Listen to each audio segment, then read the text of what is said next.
If you're redesigning your portfolio or you're just starting from scratch, you really cannot afford to miss the tips in today's video that nobody is really talking about. Most designers are missing this first thing, and it's actually costing them a lot of opportunity. They don't use HoverTips or footnotes. Let's say you've redesigned a logo. Cool. But actually add a hover interaction that shows the pencil sketch it evolved from. Or you can reveal a tiny note saying this typeface was selected to improve legibility for older audiences. It is subtle, but those hidden layers build trust. They say, I don't just make things look good, I make them work. And the bonus feature here is that they reward engaged viewers. If someone's hovering and reading these things, they're likely already invested in you. Now let's talk about CTAs, but not just your average CTAs, because most portfolios do actually fall flat here. Designers stick a contact me button right at the bottom of their website. This is pretty standard, right? But then half the audience has already bounced before they get to that part. So instead, you want to add micro-CTAs sprinkled throughout your whole website.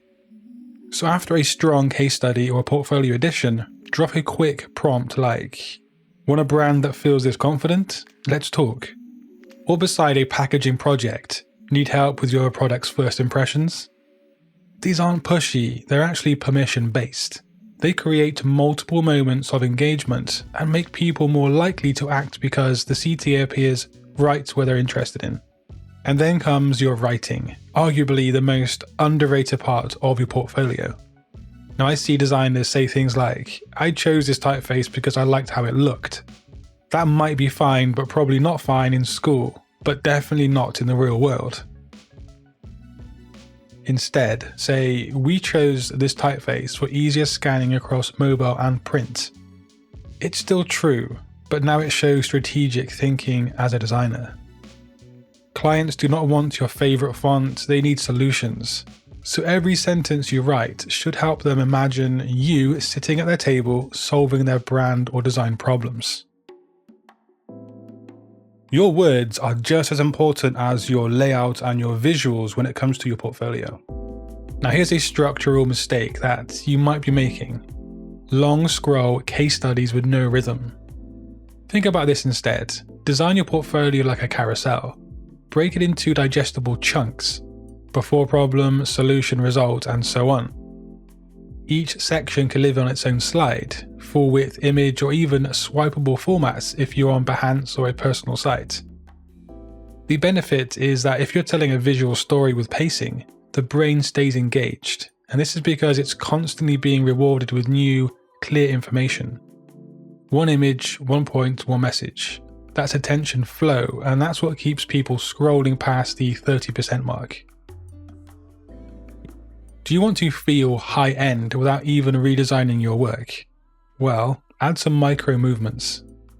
Think of a logo that fades in a subtle way, or a menu that slides out with a gentle easing, or perhaps a case study title that responds to hover with a clean underline or blur transition. But you can even go further.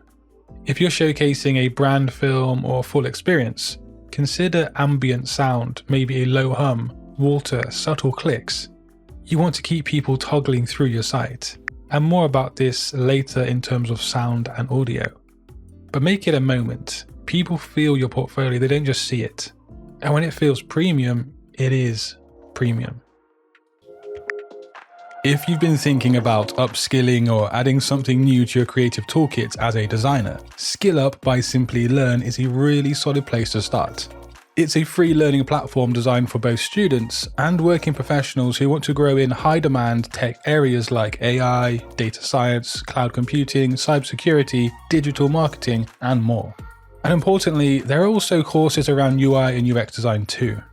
And importantly, as a graphic designer, if you understand these areas, it can actually direct your career in a certain way, especially in today's world where tech and design are merging closer and closer.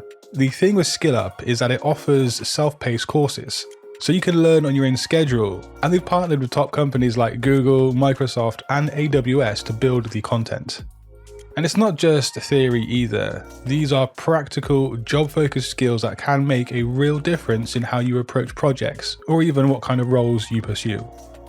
I also found the career resources really useful with SkillUp because there are things like guides on interview tips, salaries, and suggested learning paths depending on where you want to go.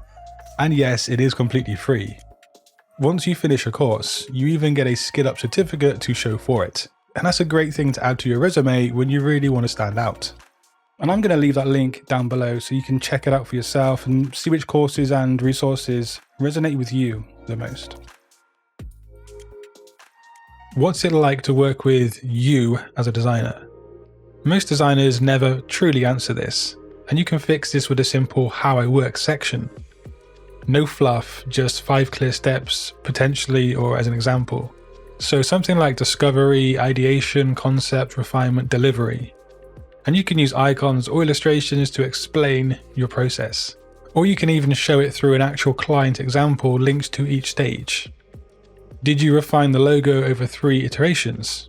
Well, link to the refinement steps, and then your process is actually proven, not just claimed. Now this builds a ridiculous amount of confidence in those potential clients who are skimming through your portfolio. They're going to compare you to those who just simply post mock-ups of their designs.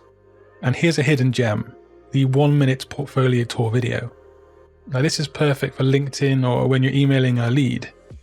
Record yourself walking through your own Behance or website portfolio.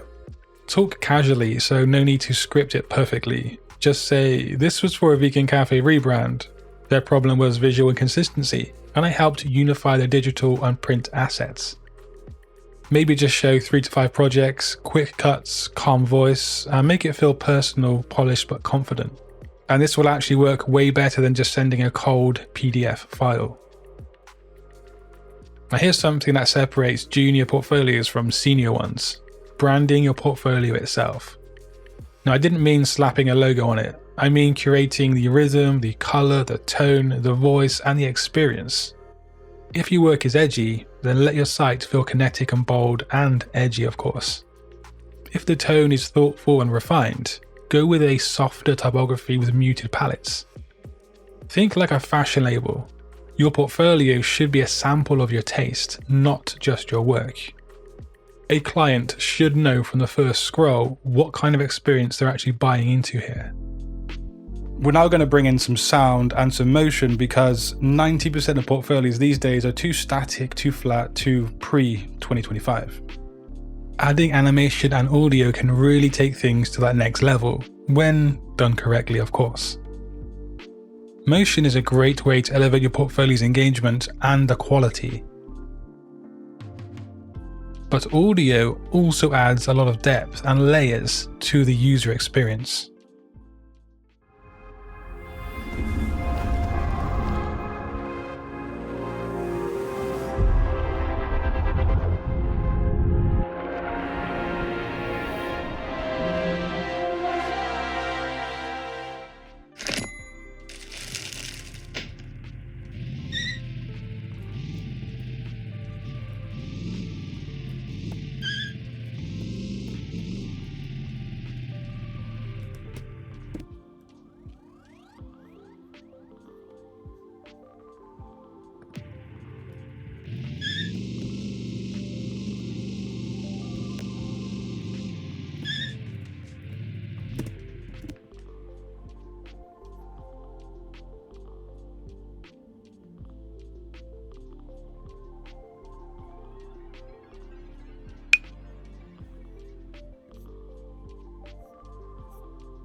If you'd like to learn some more key skills as a graphic designer, just click that video on screen. But until next time guys, design your future today. Peace.